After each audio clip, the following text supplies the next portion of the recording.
The trail dust had been in Isaac Sawyer's lungs for 63 days when he pushed open the door of the Red Pine Tavern and heard his crew laughing at the woman he loved. The room smelled of wood smoke and whiskey, low-ceilinged and packed tight with drovers from 3 outfits. His men had claimed the corner tables, still wearing their riding clothes, hats pushed back and boots propped on chair rungs. The laughter rolled toward him in waves, and he caught the tail end of what Garrett Moss was saying, standing with one hand braced on the bar rail, voice pitched to Carrie. "I am telling you, she mixed up the poultice again yesterday. Put it on Hendrick's gelding instead of Thompson's mare. Green skin, green paste, I guess it all looks the same to her." More laughter. "We would be better off with a real doctor, a human doctor. Not some savage who learned her trade boiling weeds in a pot." Isaac's jaw tightened, but he did not move yet. He scanned the room and found her near the back, sitting alone at a small table with a plate of untouched stew. Petra Blackthorne. Her green skin caught the lamplight, smooth and unblemished except for the faint scar along her jawline from a kick she had taken while splinting a colt's leg in the spring. Her tusks were small, barely visible when her mouth was closed, but he knew the way they pressed against her lower lip when she concentrated. She wore her trail clothes, leather vest over a loose shirt, her dark hair pulled into a braid that fell over one shoulder. She was watching Garrett with no expression at all, her hands folded on the table. Petra was not built like the orcs in the old soldier stories. She was soft-figured, with rounded hips and a gentle curve to her belly, strong in the way that came from years of work, but not the towering, broad-shouldered frame that humans expected. She stood perhaps 5.5 feet tall, shorter than most of the men in the room. Isaac had seen her pull a breech calf with hands that were steady and sure, had watched her sit up 3 nights straight with a horse that had colic, whispering to the animal in Orcish, until it finally passed the blockage and lived. She had saved more men and beasts on this drive than anyone else, and Garrett knew it. Garrett Moss had been agitating since they left the staging grounds outside Bentley Creek. He wanted Petra gone, wanted her replaced with a human, and he had been working on the others with the patient cruelty of a man who knew how to turn a crew. Isaac had ignored it for as long as he could, hoping it would blow over, hoping the men would see reason. But standing here now, listening to them laugh while she sat silent and alone, he knew he had waited too long. He crossed the room in 6 strides. The laughter died in uneven patches as the men noticed him, straightening in their chairs, pulling their feet down. Garrett turned, still grinning, and raised his glass. "Captain Sawyer, just in time. We were discussing whether we ought to trade our orc cook for a real one before we hit the Crow River grasslands." Isaac stopped beside Petra's table. She looked up at him, and he saw something flicker in her eyes, quick and uncertain. She had not answered his proposal yet. He had asked her 8 days ago, kneeling in the mud beside a creek where they had watered the herd, and she had looked at him like he had offered her something beautiful and poisoned at the same time. She had not said yes. She had not said no. She had kissed him instead, slow and careful, and then she had stood and gone back to work, and they had not spoken of it since. He held out his hand to her now, palm up in front of everyone. "This orc woman is my fiancée," he said. The room went silent. Not the expectant silence before a fight, but the stunned silence of men who could not believe what they had just heard. Garrett's grin slid off his face. Someone dropped a glass, and it did not break, just rolled across the floor in a lazy arc. Petra stared at Isaac's hand like it was a snake. He did not move. He kept his hand extended, kept his eyes on hers, and waited. The moment stretched. He could feel the weight of the crew's attention, could feel the future of the drive hanging in the balance, could feel his mother's voice in the back of his mind, reminding him of the promise he had made. The Sawyer family grazing lease was 3,000 acres of good grassland east of the Talmadge Hills, and it came up for renewal this winter. His mother had spent 30 years building relationships with the landowners, and one of those relationships hinged on Isaac staying unattached long enough to consider a marriage arrangement with the landowner's daughter. He had told his mother he would think about it. He had lied.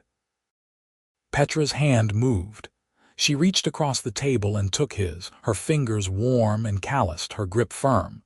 She stood, and he felt the decision settle into her, felt the way her shoulders squared and her chin lifted. She did not smile, but her eyes were clear. "Yes," she said. Quiet, but it carried. "I will marry you." The silence broke into chaos. Half the men started talking at once, some shouting congratulations, others swearing in disbelief. Garrett slammed his glass down on the bar so hard it cracked. "You have lost your mind," Garrett said. "You are going to marry an orc. You are going to throw away everything for that?" Isaac turned to face him, still holding Petra's hand. "I am going to marry the woman who has kept this crew alive and healthy for 2 seasons. The woman who saved your sorry hide when you got kicked in the ribs outside Harper's Ferry and could not breathe right for a week. You remember that, Garrett.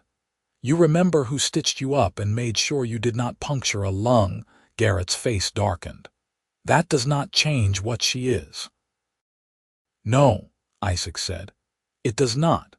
She is the best trail doctor I have ever worked with, and she is going to be my wife. If you have a problem with that, you can settle up at the end of the drive and find another outfit." Garrett looked around the room, searching for support. A few of the men would not meet his eyes. Others nodded slowly, reluctant but convinced. Thompson, the wrangler, raised his glass. "Congratulations, Captain," he said. "Miss Petra, you are getting a good man." Petra inclined her head. "Thank you." Garrett opened his mouth, closed it, then shoved past Isaac toward the door. He stopped with his hand on the frame and looked back. "You are making a mistake," he said. "And when it costs us the herd, do not say I did not warn you." He left. The door swung shut behind him, and the noise in the room swelled again, men talking and arguing and laughing, the tension breaking into something almost celebratory. Isaac felt Petra's hand tighten in his, and he looked down at her. "Are you all right?" he asked. She nodded. "Are you?" "I will be." He hesitated. "I did not plan to do it like that. I wanted to wait until the drive was over, let you have time to think, but I could not stand there and listen to him any more." "I know." She paused, searching his face. "You are going to lose men over this." "Maybe. But I will lose myself if I pretend you do not matter to me." Her expression softened, and she squeezed his hand. "We should talk, somewhere quieter." He led her outside. The night air was cool and clear, the stars scattered thick across the sky. They walked past the hitching posts and the water trough, past the corrals where the horses stood dozing, until they reached the edge of the firelight and the darkness opened up around them. The prairie stretched away in every direction, invisible but present, a low whisper of wind through the grass. Petra stopped and turned to face him. "You did not have to do that." "Yes, I did. Your mother is going to be furious." Isaac laughed, short and bitter. "My mother has been furious with me since I told her I was not going to marry Alina Pritchard. She will survive. The grazing lease. I will figure it out." He reached up and touched her cheek, his thumb brushing the edge of her tusk. "Petra, I love you. I have loved you since you yelled at me for letting the herd drink from a poisoned creek and then stayed up all night making sure none of them died from it. I do not care what anyone thinks. I do not care what it costs. I just want to be with you." She closed her eyes, leaning into his touch. "I am scared." "Of what?" "Of this. Of you. Of what happens when we get to the Crow River and my clan sees that I have bound myself to a human. of what happens when your mother disowns you, of what happens when Garrett convinces the rest of the crew to walk out. She opened her eyes. There are 1,000 ways this can go wrong, Isaac. And one way it can go right, he said. We love each other. That is not nothing. Love is not always enough. Then we will make it enough. She looked at him for a long moment, and he saw the fear and the hope tangled together in her eyes, saw the way she was trying to decide whether to trust him. Finally, she nodded. All right, she said. We will try. He kissed her, slow and gentle, tasting the salt on her lips and the warmth of her breath. When they pulled apart, she was smiling just a little. What do we do now? She asked. Now we finish this drive, Isaac said. We get the herd to the railhead, we collect our pay, and we figure out the rest as it comes. That's simple. That's simple. It was not simple. The next morning, Garrett was waiting for Isaac outside the livestock pens with 6 men at his back. They were good men, steady workers, and Isaac's heart sank when he saw them standing there with their arms crossed and their faces set. Garrett stepped forward. We want to talk to you, Captain. Isaac dismounted and handed his reins to one of the stable boys. Go ahead. We have been talking, Garrett said. And we think you are making a mistake. We think you are letting your personal feelings get in the way of your judgment, and we think it is going to cost us. So we are proposing a change. You keep the orc woman if you want, but you step down as trail boss. Let someone else make the decisions until we get the herd delivered. Isaac looked at the men behind Garrett. Thompson was not there, nor was old Hendricks, nor were any of the hands who had been with him for more than 1 season.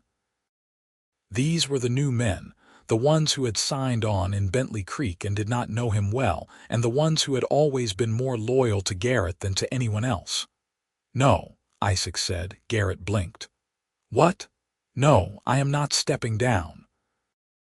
I am the trail boss, and I will stay the trail boss until this herd is delivered. If you do not like that, you are welcome to leave. You cannot run this drive without us, Garrett said. You do not have enough men. Then I will hire more. Where? We are 3 days out from the nearest town, and the herd needs to move. You are going to lose cattle, Sawyer. You are going to lose time and money and reputation, and for what? For an orc who does not even belong out here. Isaac stepped closer, close enough that Garrett had to tilt his head back to look him in the eye. Petra has earned her place on this crew 10 times over.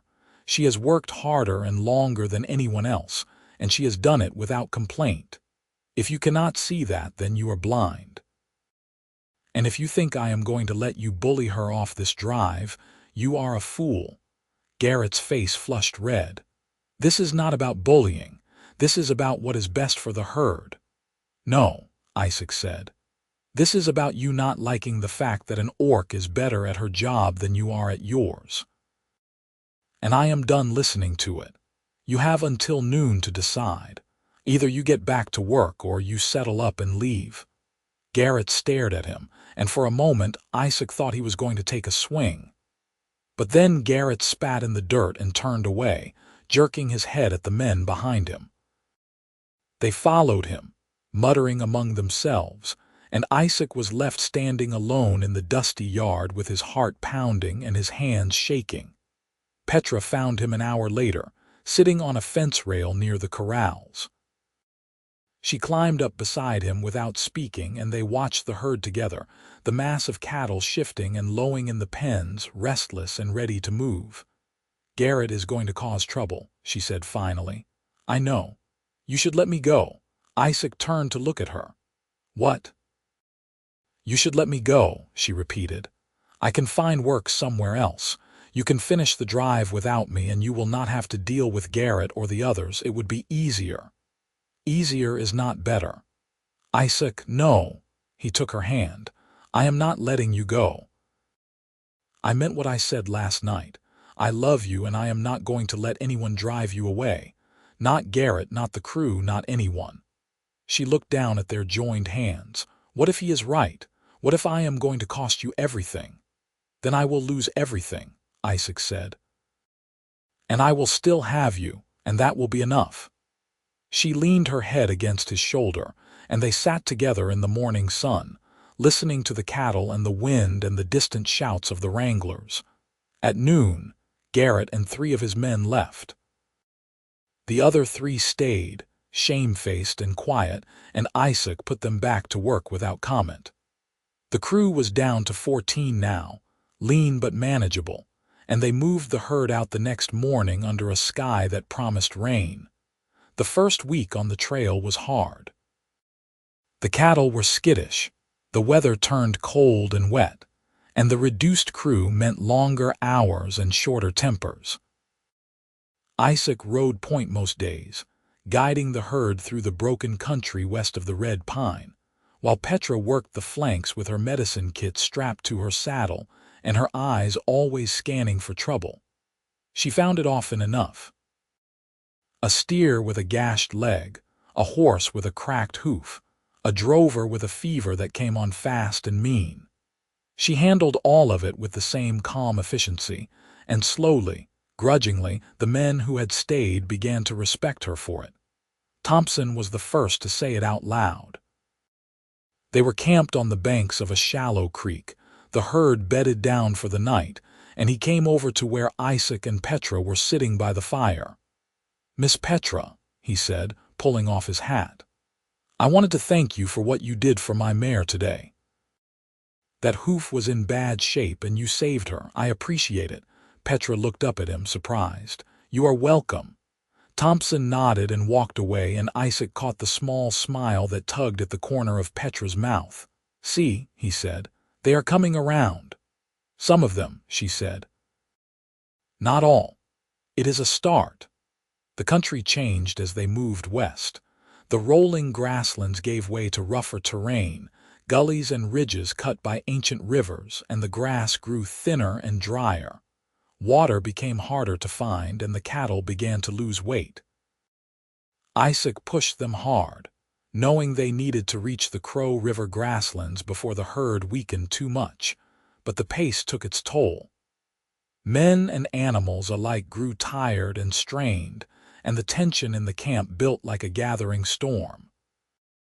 2 weeks into the drive, they reached the boundary of the Crow River grasslands. It was marked by a line of stones, each one painted with the sigil of Petra's clan, a stylized thunderbird with wings outstretched. Beyond the stones, the grass grew tall and green, fed by springs that ran down from the mountains. It was the best grazing land for 100 miles, and it belonged to the Orc clans who had lived here for generations. Isaac called a halt and rode forward with Petra to meet the scouts. They appeared from the tall grass like ghosts, 3 Orc riders on sturdy ponies, all of them armed with bows and spears.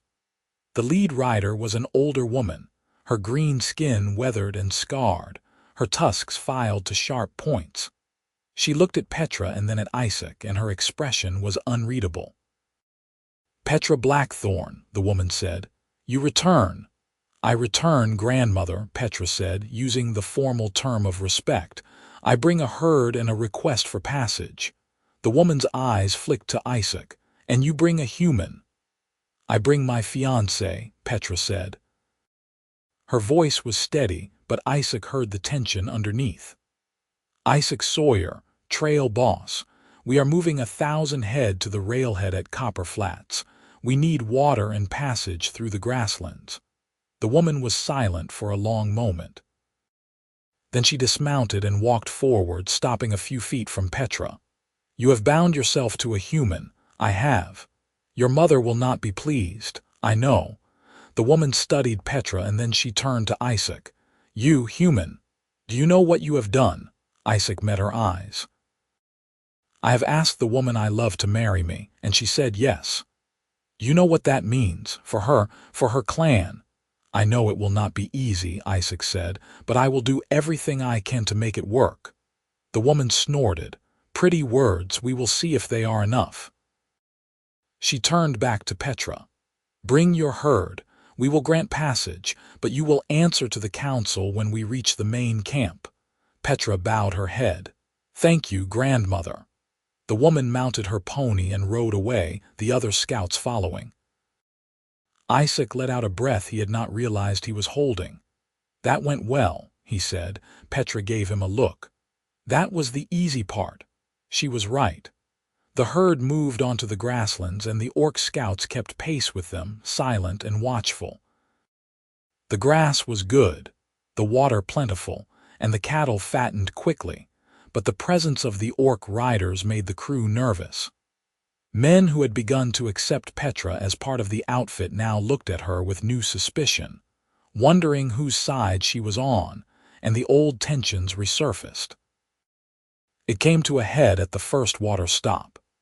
The herd was spread out along a wide stream, drinking and resting, and the crew had dismounted to fill their canteens and check their gear.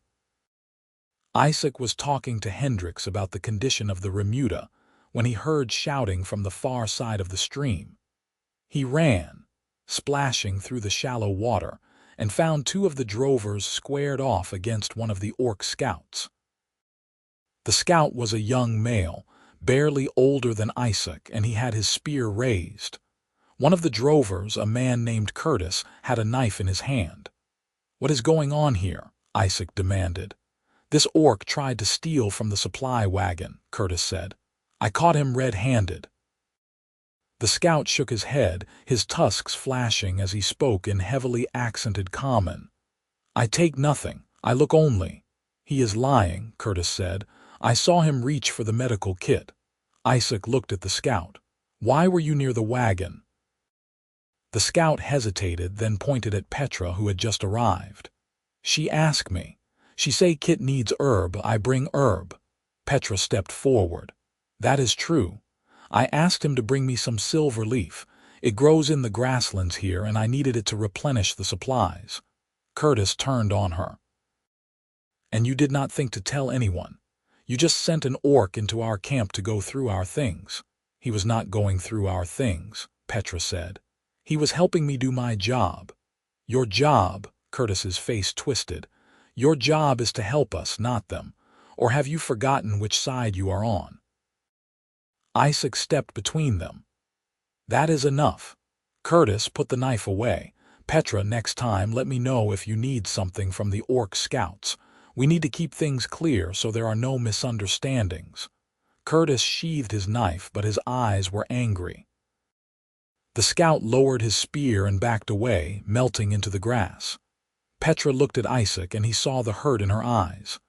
"I was trying to help," she said quietly. "I know," Isaac said, "but the crew is on edge. We need to be careful." She nodded and walked away, and Isaac was left standing with Curtis and the other drover, feeling like he had failed her somehow. That night, Garrett's prediction came true. Curtis and 4 other men approached Isaac at the campfire and told him they were not going any further unless things changed. "What kind of changes?" Isaac asked, though he already knew. "We want a guarantee," Curtis said. "We want you to promise that the orc scouts stay away from the herd and the camp. We want you to promise that Petra does not make decisions without consulting you first. And we want a bigger share of the pay when we reach the railhead, to make up for the extra risk." Isaac looked at them. "The orc scouts are here because we are on their land. Petra makes the decisions she needs to make because she is the trail doctor and I trust her judgment. And the pay was agreed on before we left. I am not changing it now." "Then we are not moving," Curtis said. Isaac stood. "You are striking." "Here.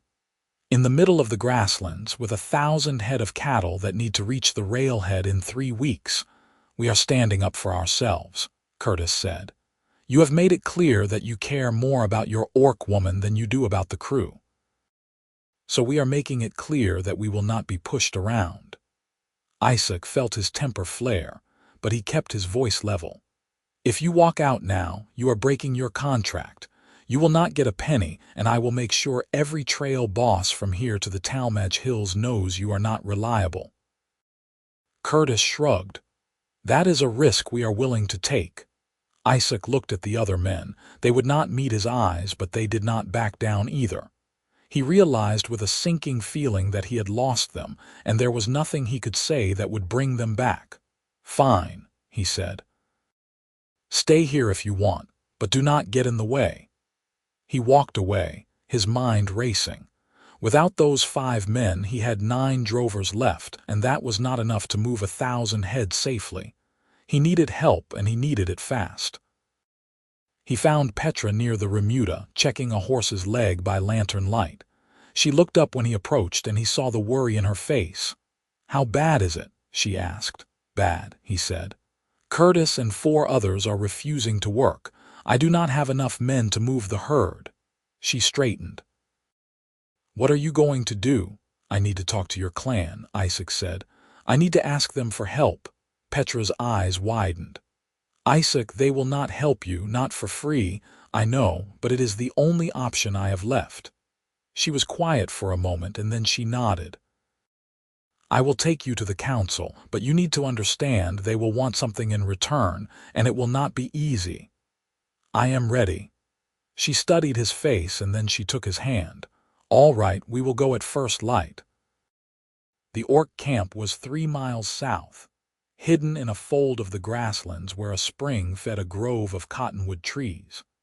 It was larger than Isaac had expected, 50 or 60 hide tents arranged in a loose circle around a central fire pit. Children ran between the tents, laughing and playing, and the smell of cooking meat drifted on the air. It could have been any human camp, except for the green-skinned faces and the tusks, and the way everyone stopped and stared when Isaac and Petra rode in. An older orc woman emerged from one of the larger tents, her hair streaked with gray, her build sturdy and strong. She looked at Petra and then at Isaac, and her expression was not welcoming. "Mother," Petra said, dismounting, "I need to speak with the council." The woman crossed her arms. "You bring a human into our camp." "I bring my fiancé," Petra said, "and he needs help." The woman's eyes narrowed. "So it is true, you have bound yourself to a human." "I have. You are a fool." Petra flinched, but she did not look away. "Perhaps, but I love him and I am going to marry him." "Will you hear him out, or will you turn us away?" The woman stared at her for a long moment, and then she sighed. "The council will hear him, but I make no promises." She led them to the central fire pit, where 7 orc elders sat on low stools arranged in a half-circle. The grandmother Isaac had met at the boundary was among them, and she nodded slightly when she saw him.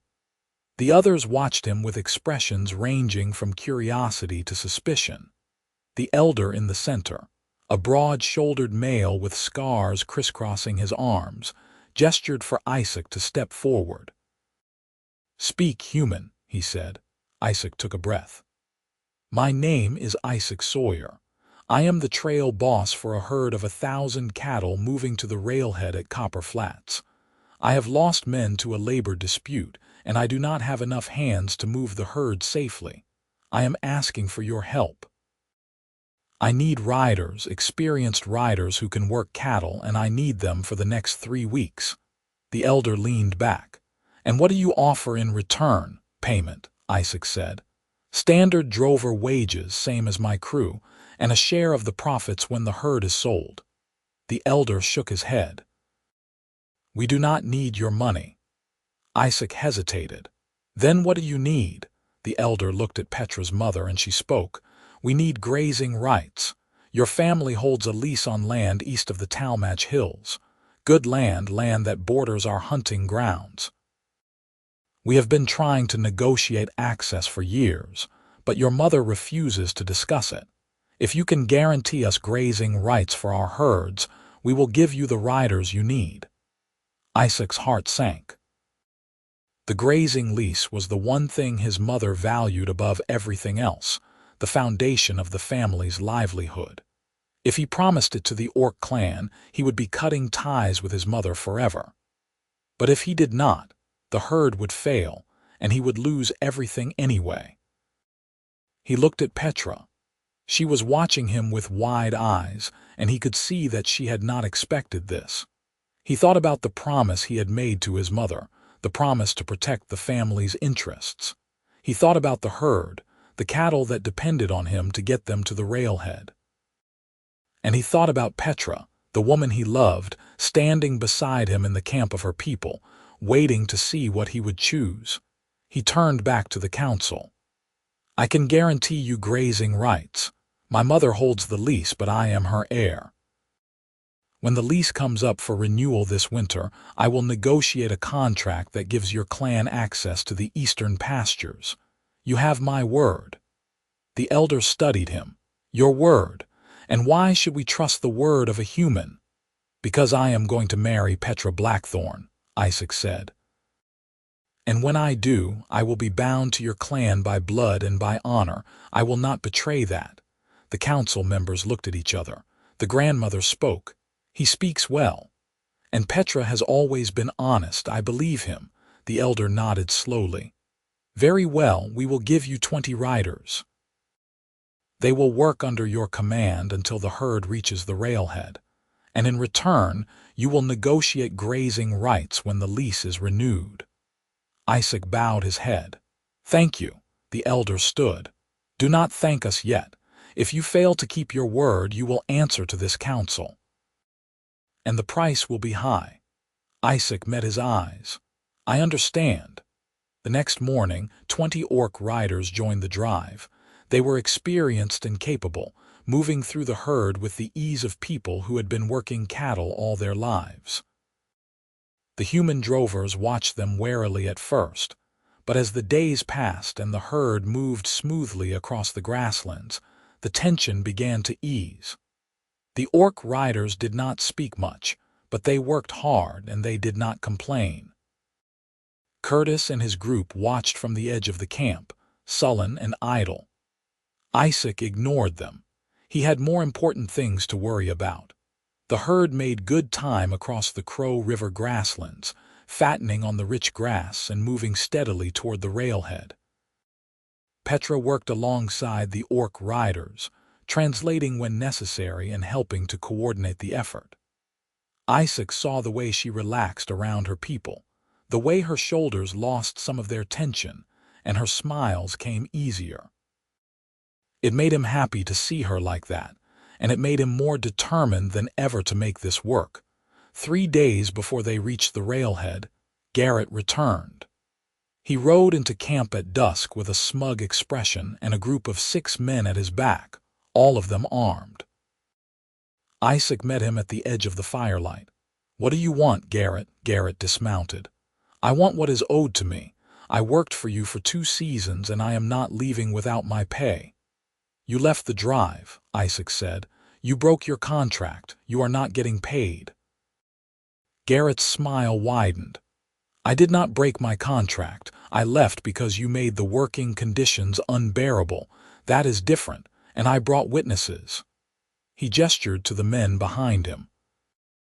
"These boys will testify that you were running an unsafe operation, putting your men at risk because you were too busy thinking about your orc woman to do your job right. We will take it to the Trail Boss Council at Copper Flats, and they will side with us. So you can pay me now, or you can pay me later with interest and penalties added on." Isaac felt his jaw tighten. "You are lying. Prove it." They stood there, staring at each other, and Isaac knew that Garrett had planned this carefully. The Trail Boss Council was a loose organization of cattlemen who arbitrated disputes, and they had the power to impose fines and sanctions. If Garrett could convince them that Isaac had run an unsafe operation, Isaac would not only lose the pay dispute, he would lose his reputation, and no one would hire him again.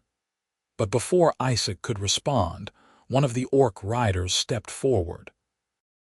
It was the young male who had been accused of stealing, and he spoke in clear, careful common. "You lie," he said to Garrett.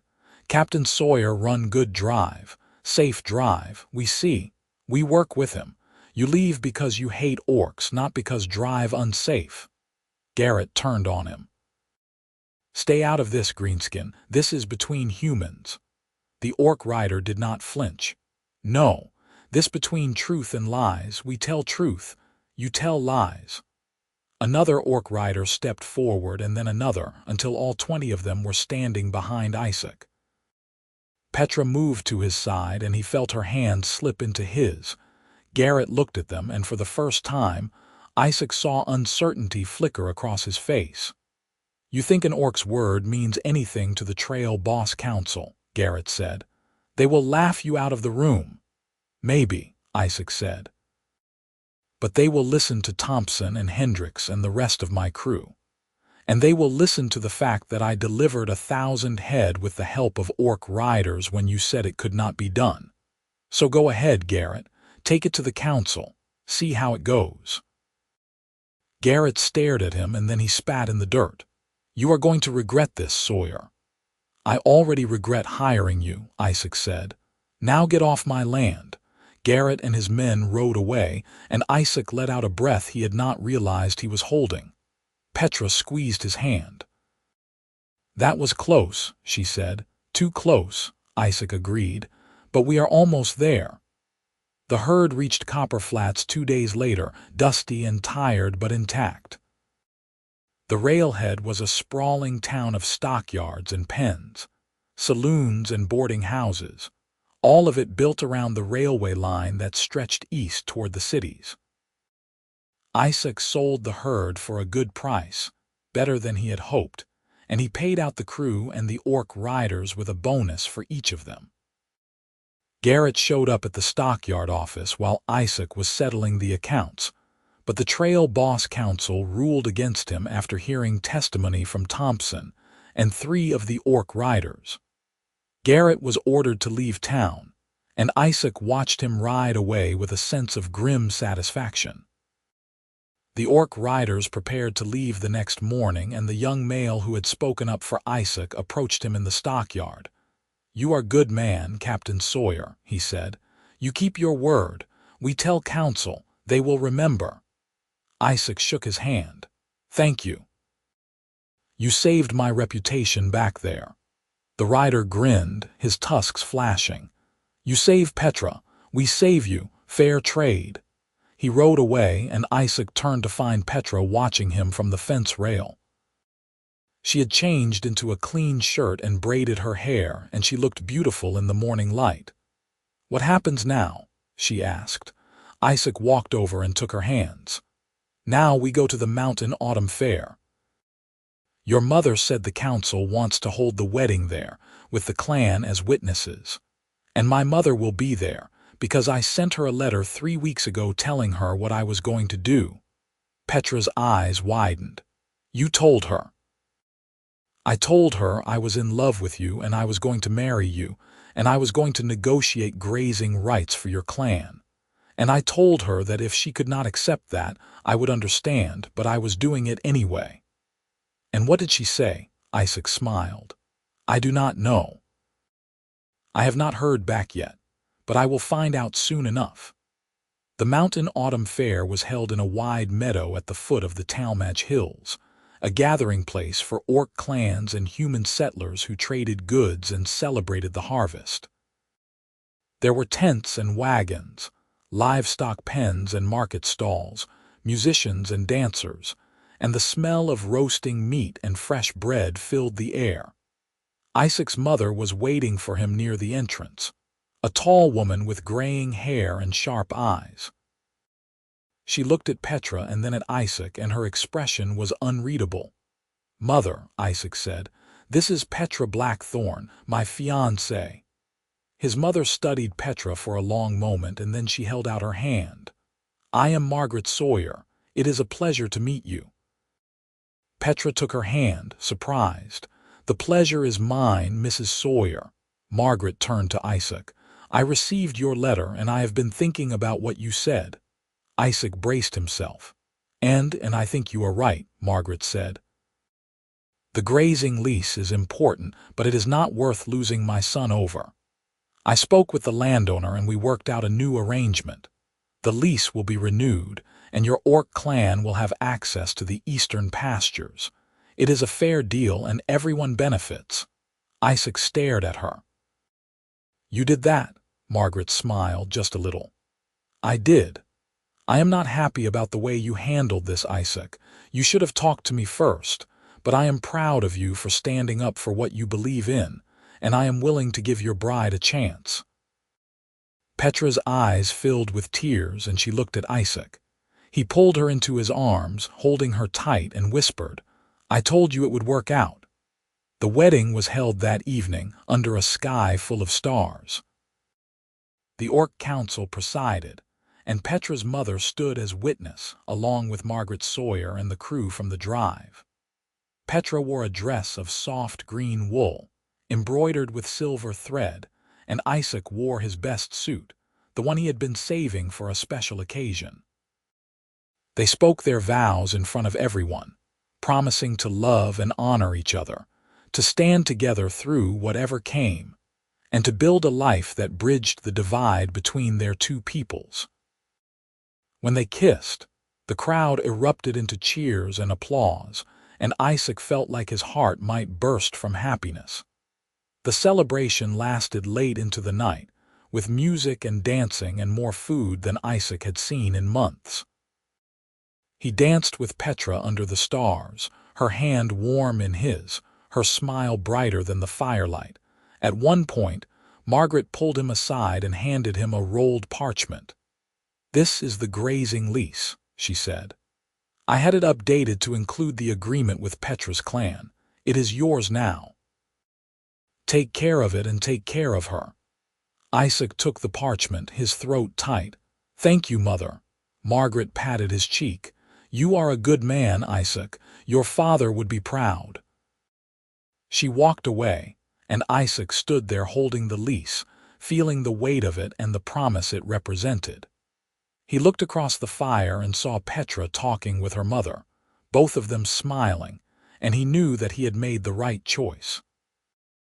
Later, when the celebration had quieted and most of the guests had gone to their tents, Isaac and Petra sat together on a blanket near the edge of the meadow, watching the embers of the fire glow in the darkness. "Are you happy?" Isaac asked. Petra leaned her head on his shoulder. "I am. Are you?" "I am," he said. "I was terrified that it would all fall apart, but it worked out." "It worked out because you fought for it," Petra said. "You did not give up even when it was hard. Neither did you." She smiled and kissed him, soft and lingering. "What do we do now?" Isaac looked out at the meadow, at the tents and the wagons and the people sleeping under the stars. "Now we go home. We take the lease and we build a life on that land. We raise cattle and we raise a family and we prove to everyone that this can work." "That sounds like a good plan," Petra said. They sat together in the quiet, holding each other, and Isaac felt a deep sense of peace settle over him. The road ahead would not be easy, he knew that. There would be challenges and setbacks, people who did not understand and people who did not approve. But he had Petra and she had him, and together they were strong enough to face whatever came. The night stretched on, cool and clear, and the stars wheeled overhead in their ancient patterns. In the distance, a coyote howled, and the sound was answered by another, and then another, until the whole prairie seemed to sing with it. Isaac closed his eyes and listened, feeling the vastness of the world around him and the smallness of his place in it, and he was grateful for both. When the sun rose the next morning, they packed up the wagon and said their goodbyes. Petra's mother hugged her daughter, holding her tight, and whispered something in Orcish that made Petra laugh and cry at the same time.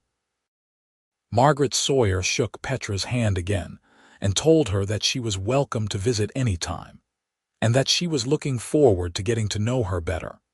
Thompson and the crew from the drive came to see them off, and Thompson handed Isaac a bottle of whiskey with a grin.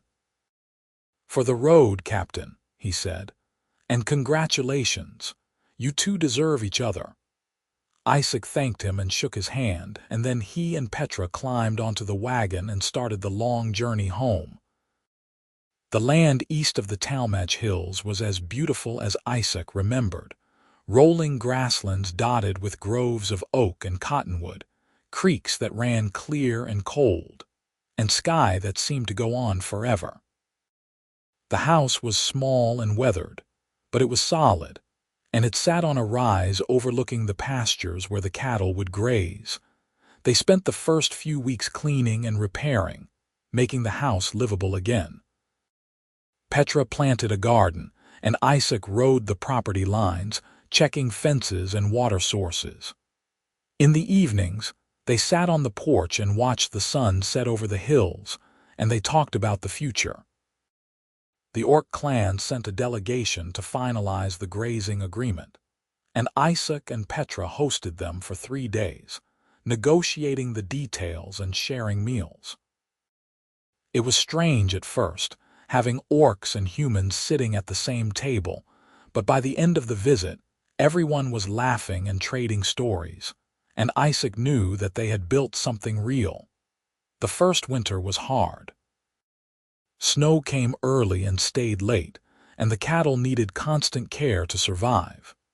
Petra worked alongside Isaac every day, feeding the animals and breaking ice in the water troughs, and at night they huddled by the fire, exhausted and happy. Spring brought new life. The grass turned green, the calves were born healthy and strong, and the Orc clan brought their herds to graze on the eastern pastures. Isaac and Petra worked with the Orc herders, learning from each other and building a partnership that benefited both sides. And in the quiet moments when the work was done and the world was still, Isaac and Petra held each other and marveled at what they had built. It was not perfect and it was not easy, but it was theirs, and that was enough. 2 years after the wedding, Petra gave birth to a son. They named him Ivan, and he had his mother's green skin and his father's brown eyes, and he was the most beautiful thing Isaac had ever seen. Petra held him in her arms, tired and glowing, and Isaac sat beside her, his hand on her shoulder, and felt a love so fierce it scared him. Ivan grew quickly, strong and curious, and he was followed 2 years later by a brother named Thomas, who had his father's stubbornness and his mother's laugh. The house filled with noise and life, and the pastures filled with cattle and horses, and the partnership with the Orc clan grew stronger every year. Isaac's mother visited often, and she doted on her grandsons, teaching them to ride and raid and respect the land. Petra's mother came too, bringing gifts and stories, and the two grandmothers formed an unlikely friendship that surprised everyone, including themselves. The prejudice did not disappear. There were still people who looked at Petra with suspicion, still towns where they were not welcome, still moments when Isaac had to stand up and defend his wife and his family. But there were also people who saw what they had built and wanted to be part of it, people who were willing to look past the differences and see the common ground.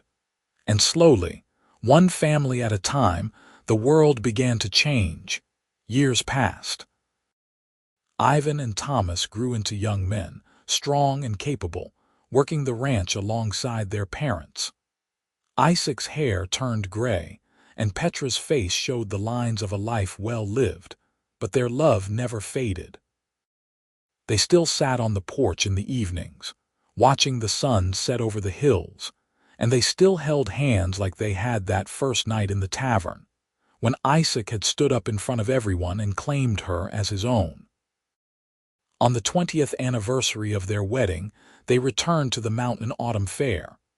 The meadow was the same, the tents and wagons and market stalls, the music and dancing and laughter. But this time, they were not nervous or uncertain. They were surrounded by family and friends, human and orc alike, and they celebrated not just their marriage, but the community they had built together.